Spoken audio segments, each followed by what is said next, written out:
Hello, and welcome to Sonata She Wrote. Today I'll be analyzing the finale of Mahler's First Symphony. We discussed a little context in the first movement video, so let's get right into the music. Mahler makes two references to another work right between the first two rehearsal numbers, so let's hear it.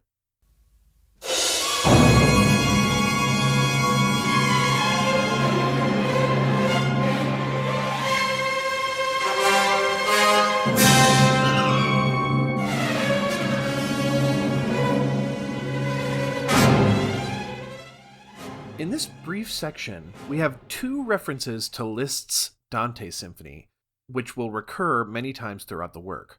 First, the cross motif, here.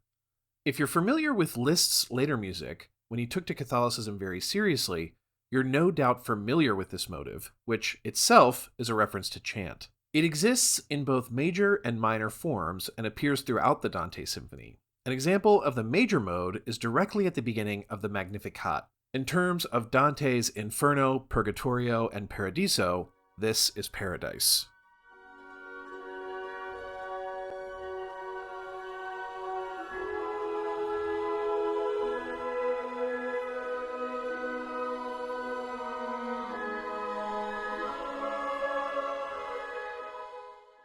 Because for Liszt, the motif is a representation of the Christian cross, it can imply the redemption of the major mode in the Magnificat, a major second, but also suffering through the minor mode, a minor second, which you can hear in this example, which is Liszt's work for organ and chorus depicting the stations of the cross.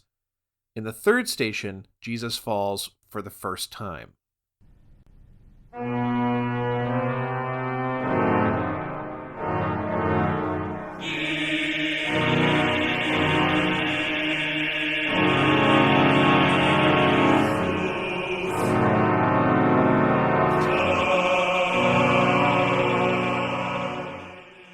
Mahler uses this motif, and later, Wagner's Grail leitmotif from Parsifal, which was also influenced by Liszt's cross, as the generative motif of this symphony.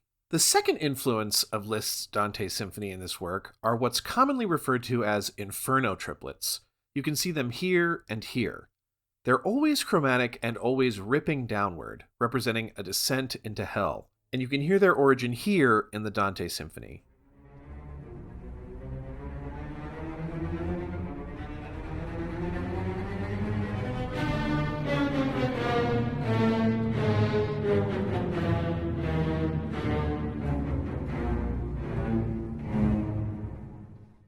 You may be thinking to yourself, wow, this seems to be a lot of religious imagery for an apparently secular work, and you're not wrong. But I think it's probably more accurate to think of these motives as Mahler drawing on a collection of clearly understood symbols to convey meaning, rather than as representations of the thing itself. In the book Approaches to Meaning in Music, Byron Allman writes that the cross and the grail are both ambivalent symbols, and they are ambivalent in similar respects. Both embody the convergence of suffering and redemption. These symbols also engage two of the three most important symbolic constellations for Western society, the biblical tradition and the medieval romances, the third being Greco-Roman mythology. In the context of the first movement, the necessity of suffering for the divine, read culturally sanctioned and valorized, hero, is indicated. I'm not going to be diving into Mahler's thoughts on religion in this video, both because I don't find it that interesting, and also because the First Symphony was written well before the sort of catalyzing conversion point in his life. But I think these religious references, as well as Allman's quote, contextualize the scale of this work. This is a journey that begins in the Inferno, with the shadow of defeat looming over it, and the implied trajectory is therefore out and into Paradiso, or victory. Similar to the first movement, we're in a generative space. The music is setting the scene and introducing the principal motifs of the movement. You've no doubt noticed that the cross motif also fits within the generative perfect fourth, to which many of the symphony's themes can be reduced. As such, this section is sort of a quasi-introduction and also a P0 module. Let's continue listening until the introduction of the primary theme.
Like a P0 module, the generative cross motif is obviously closely related to the primary theme. But, like a slow introduction, the section is largely concerned with preparing a dominant chord to launch the movement off of.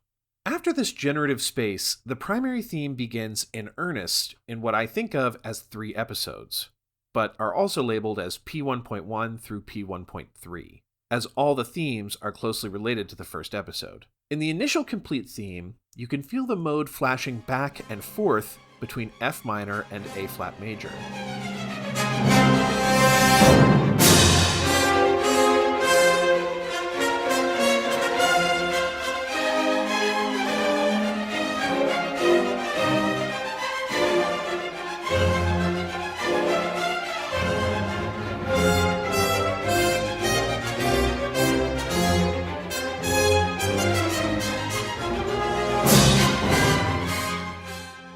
Another link, among many, to the first movement is this portion of the theme here. You may recognize it already, but it's essentially the cello theme from the development of the first movement.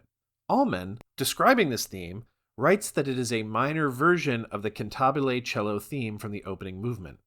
Recall that this theme mirrored the emergence of the hero's social persona in the opening movement. Allman characterizes this theme as beginning in what I've labeled as P1.3, and being independent from the original primary theme, but I think we can see its origins here in P1.1, and as the primary theme continues, it dominates episode 3, which is incidentally the episode that does come to a cadence. As you can see, episode 1 approaches a PAC in F minor, but ultimately misses the mark here, and the same is true for episode 2, or P1.2.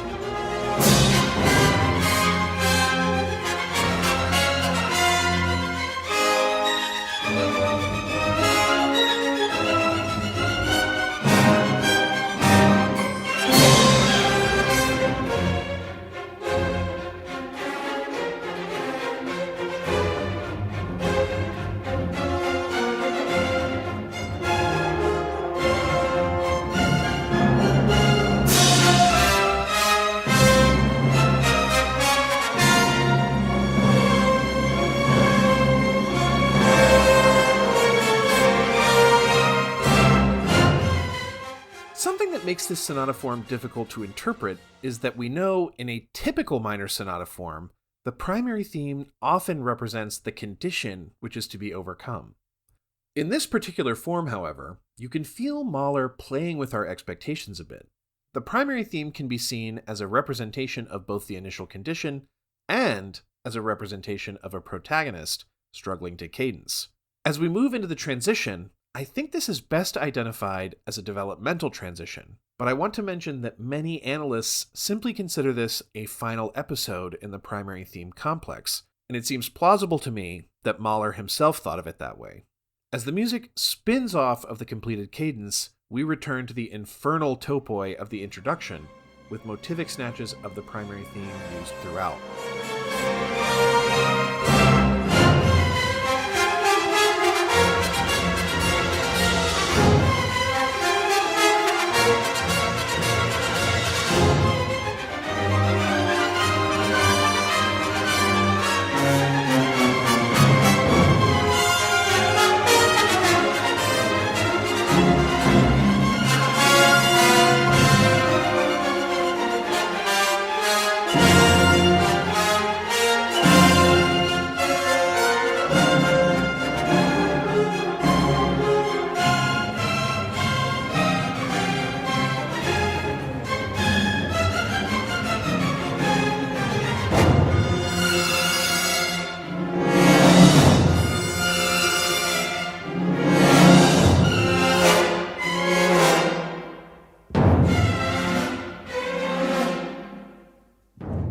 As we approach an area that I think all falls under the term medial caesura, but in reality extends for almost 25 measures, things are not looking good.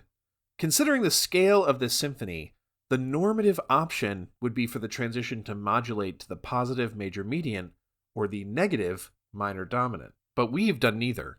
While the fermatas spaced between most dominant and tonic chords prevent anything from really feeling like a tonic cadence, it's inarguable that that's what Mahler is circling around here. The music wrenches loose and drops into the major submediant, D-flat major. In the 1880s, when this symphony was written, it's impossible to say that in a minor mode sonata, moving to 6 is a deformation. It's been more or less common since the late classical period. But it is fair to say that it is a third or fourth level default and therefore meaningful. Personally, I never feel as if music in the major submediant has the same potential for a positive outcome that secondary themes written in the more typical mediant do. Nonetheless, the music does reach a relatively normative half cadence medial caesura in the global 6.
The secondary theme is where I'd like to introduce something I've noticed regarding the cross motif. Byron Ullman, Konstantin Floros, and Seth Monahan, all academics you might call Mahlerians to some extent, discuss the themes in this movement in relation to the cross motif, but they also discuss the Grail leitmotif from Wagner's opera Parsifal, an opera which was less than a decade old at the time of the genesis of this symphony.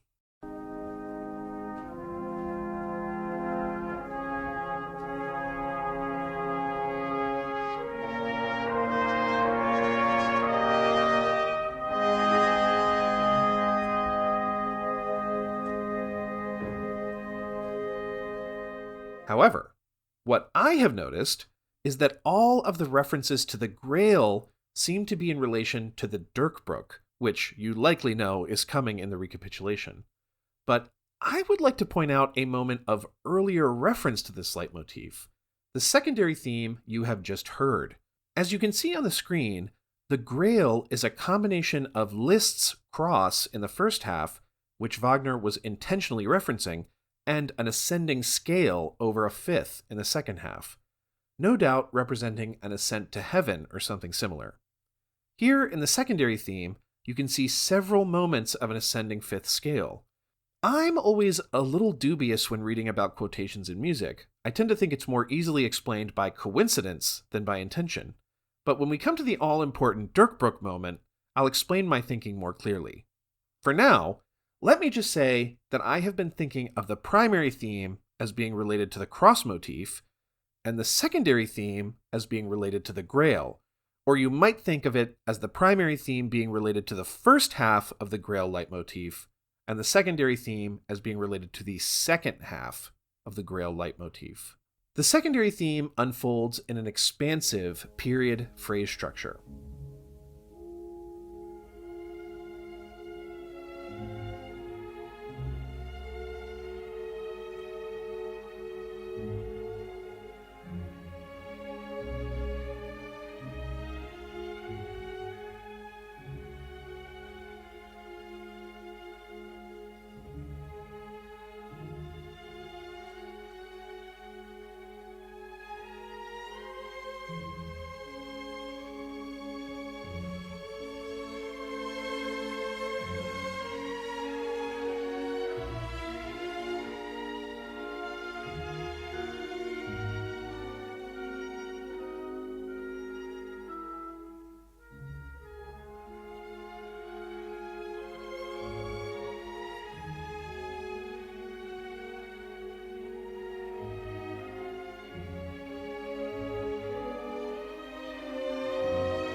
The exposition comes to a close, reaching the essential cadence here, and a closing zone which is akin to S aftermath.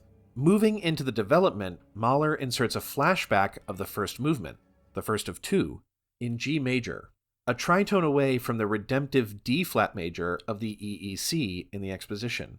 Its close relation to the minor dominant, C minor, is also an indication that the success of the exposition may have been illusory or, at best, extremely short-lived. The Inferno triplets are returning, and Mahler is casting us directly back into hell.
There are two things to point out about this music. First, I think of it as the synthesis between the primary theme, the initial condition, the cross, and the secondary theme, the grail. As you can see, both are present in the introduction of this music. Second, other than a clever synthesis of two themes, what even is this? I think Seth Monahan can provide an explanation. In his book, Mahler's Symphonic Sonatas, he writes that this music belongs to a rhetorical category. He calls it hypothetical music, that proves indispensable for interpreting Mahler, who so often requires us to distinguish between what is merely wished for and what is conclusively attained. Monahan is actually referring to a separate section in the form of this music, which we'll discuss when the time comes, but I think we can equally call this section hypothetical, or I think of it as being music from a dream. It's taking place outside the realm of the sonata form, but is meant to represent the solution to our problem. This music is the way to reach a major mode conclusion, not only to this movement, but also to the symphony as a whole. Unfortunately, just like a dream, the combination cross and grail leads nowhere and quickly vanishes back into the minor mode.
almost impossible to hear this music without raising your eyebrows. As Mahler slams us bodily out of C major and into D major, we're given a second glimpse at the solution to our symphonic problems. The, so far unspoken, main problem of this finale is that the sonata form is in exactly the wrong key. Although what we've been given so far might lead us to hope to attain a closure for this specific sonata form, what's ultimately missing is that the symphony itself is in D major. The reason I say exactly the wrong key is because if our goal is D major, then F minor is directly opposite it on the circle of fifths. It's tempting to think of it as being only a third relationship, but I, as well as several others who we'll discuss later, really feel the implication is that this music's goal is to move from the inferno of F minor and into the opposite paradise of D major. And what Mahler is doing here is giving us a glimpse of this possibility while, at the same time, rhetorically slotting it into the same category of hypothetical or dream music, which I think he indicates by not preparing the modulation into D major at all, which of course also gives it its hair-raising effect. In defense of this view, Buhler discusses some of the responses to Mahler choosing to continue the symphony rather than simply ending here in D major. Mahler, writing in a letter to Strauss, addresses both Strauss's concerns and the concerns of other critics and composers. He writes that you wish to find the conclusion and, as it were, a summary of the whole piece at the point you refer to, merely shows me that I have not expressed myself at all clearly. Just one thing today. At the place in question, the conclusion is merely apparent, in the full sense of a false conclusion, and a change and breaking down that reaches to the essence is needed before a true victory can be won after such a struggle. I believe Mahler intended the jarring modulation from C to D to indicate that this was not a quote-unquote real moment of victory, but simply another illusion. Perhaps also a reminder of the sonic quality of the actual tonic of the symphony, which we've been away from for some time. Although Mahler edited this work several times, and the finale more than any other movement, he left this section in, which indicates to me that he felt it was effective. However, my knowledge of his other symphonies makes me feel like he did come to see it as less effective than it could have been. Although Mahler often used the idea of hypothetical music in his symphonies, I can't think of another case where it appears in the tonic key unless it is real.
Further indicating that the music is less than real, Mahler doesn't give us any kind of a cadence in this section, but pivots out of D major, quoting the introductory fanfares of the first movement, this time in the Neapolitan E flat, and pivoting back into the reality of F, although this time F major in the secondary theme, which first flashes into existence, enervated and weak between quotations from the first movement before appearing fully.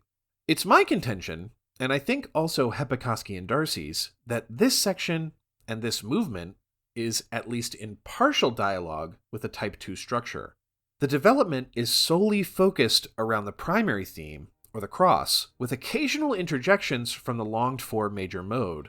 And when we transition out of this section, we move into a tonic major version of the secondary theme, albeit with a fatal flaw.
Failing to come to a satisfactory essential closure, the music turns its back on the potential Type 2 structure and attempts to begin a more typical type 3 or textbook structure, recapitulating the primary theme in the minor tonic.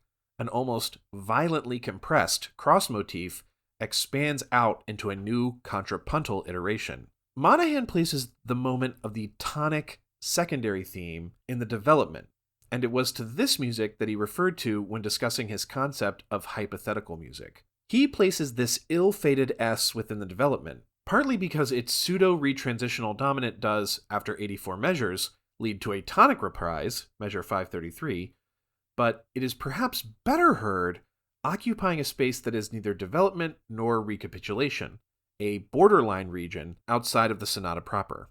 I would tend to think of it more as a place between two sonata types than outside of the sonata. The music has attempted and failed at a type 2 sonata, and it now turns to the type 3, but, as Monahan goes on to say, the music awakens to find the real recapitulation tainted by the knowledge that S has already expended its one opportunity for a tonic key presentation. It has failed before it has even begun. In other words, he feels, and I would agree, that the failure of S to reach tonic cadence in this secondary theme section is an indictment of the potential for sonata success. It simply isn't possible.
As I mentioned in my analysis of the first video, after a brief attempt at recapitulation, the music devolves into the material for Movement 1, which brought us into that same quasi-Durchbruch in D major.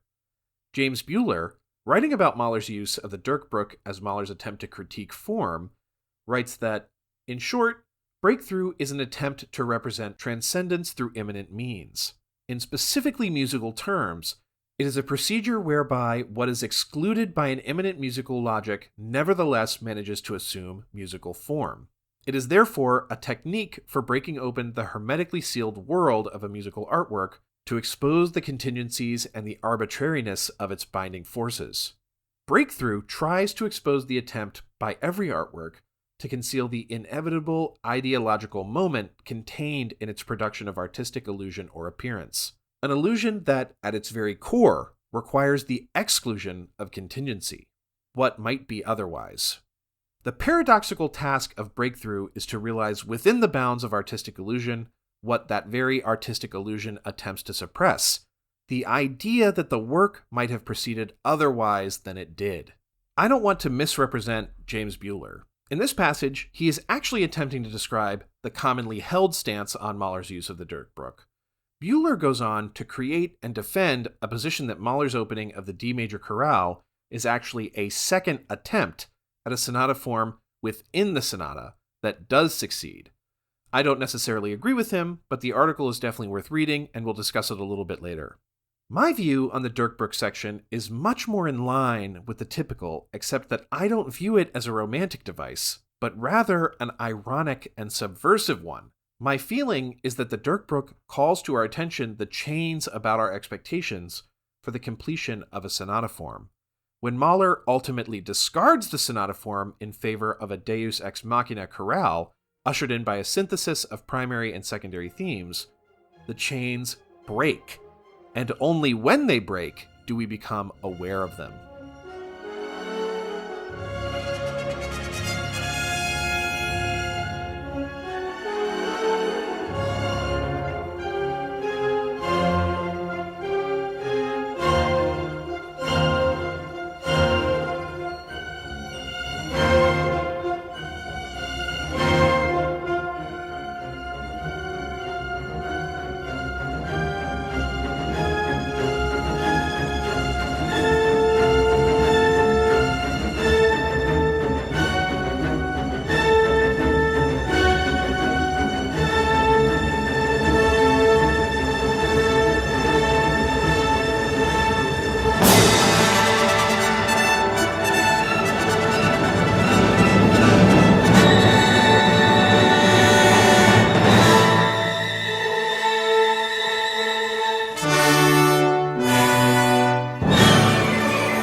Before I close the video, I want to give a brief overview of 3 other analyses of this work, those of Bernd Spanheuer, James Buhler, and Seth Monahan.